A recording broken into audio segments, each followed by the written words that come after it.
Maupay na adlaw mga sangkay! For today's vlog, isi-share ko lang sa inyo ang mga kaganapan ngayong araw. Maaga nga akong nagluto mga sangkay ng aming almusal dahil nag-request ang aking asawa ng gulay. At may aling maliit dito sa gilid, talagang nakakatuwa at nagustuhan niya ang aking gulay. Habang ako nga ay nag-aalaga ng aming anak, ito na mga asawa ko ang tagapagluto ng aming mga pa-order. Ayan, isang order nga lang for today mga sangkay. Kaya sinasabi ko sa'yo sangkay, umorder ka na nang madagdagan naman ng aking kita. Baka naman, pa-share, baka yung kakilala mo gustong umorder, di ba? Opo, bye-bye. Nakakatuwa ngayong anak ko tuwing nagdi-deliver kami at nakikita niyang dinidiskarga na ng papa niya ang mga pagkain. Ayun, nagbababay talaga siya sa mga customer pag paalis na talaga kami.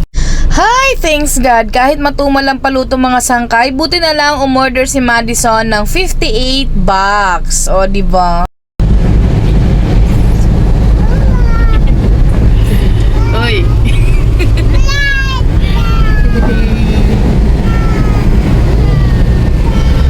Oo.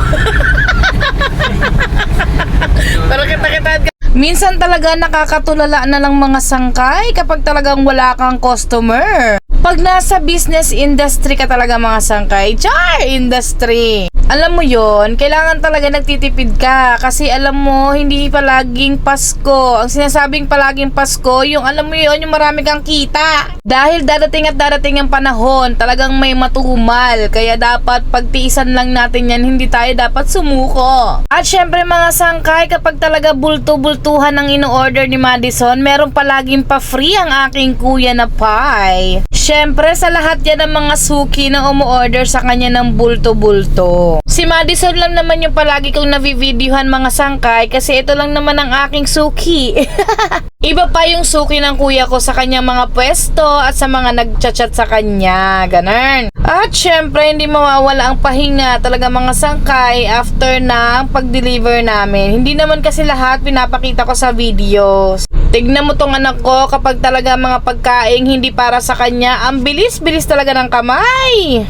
Yung feeling after tumal, bigla namang dumami yung pa-orders. Ay, thank you Lord. Tapos nakakakilig pa kasi bayad na kayo sa lahat ng bills. O, diba? Saya-saya. At dumating nga mga sangkay galing Maynila ang aking pinsan na si Ate Grace. At ang kuya ko naman ay nagpabili nga ng buko pie. Hindi nga na-timingan ng kuya ko yung pagbili nito nung nandoon kami sa Maynila. Kaya ayan, nagpasabay na lang talaga siya kay Ate Grace. Syempre kapag nasa business ka mga sangkay kagaya ng kuya ko, hindi talaga siya tumitigil mag-discover ng mga pwede pang i-improve sa kanyang mga products. After nga namin makikain ng buko pa yung mga sangkay, ayan, andito kami sa siomayan ni nanay. Namiss ko yung siomay niya kasi. Sa kaibahan nga ito mga sangkay, bumili na kayo kay nanay, grabe, napakabait ni nanay at ang sasarap pa ng mga siomay niya. Pagkatulog nga ng mga anak ko mga sangkay, nag-treadmill na ako mga sangkay. As you can see, nag-unbox ako ng bagong kagaya ko dahil naubos na ang aking ikatlong bottle. Bumili ka na sis! Please support our small business. Maraming salamat po. Yun lang. Bye! At huwag kalimutang i-follow ako sa Facebook page.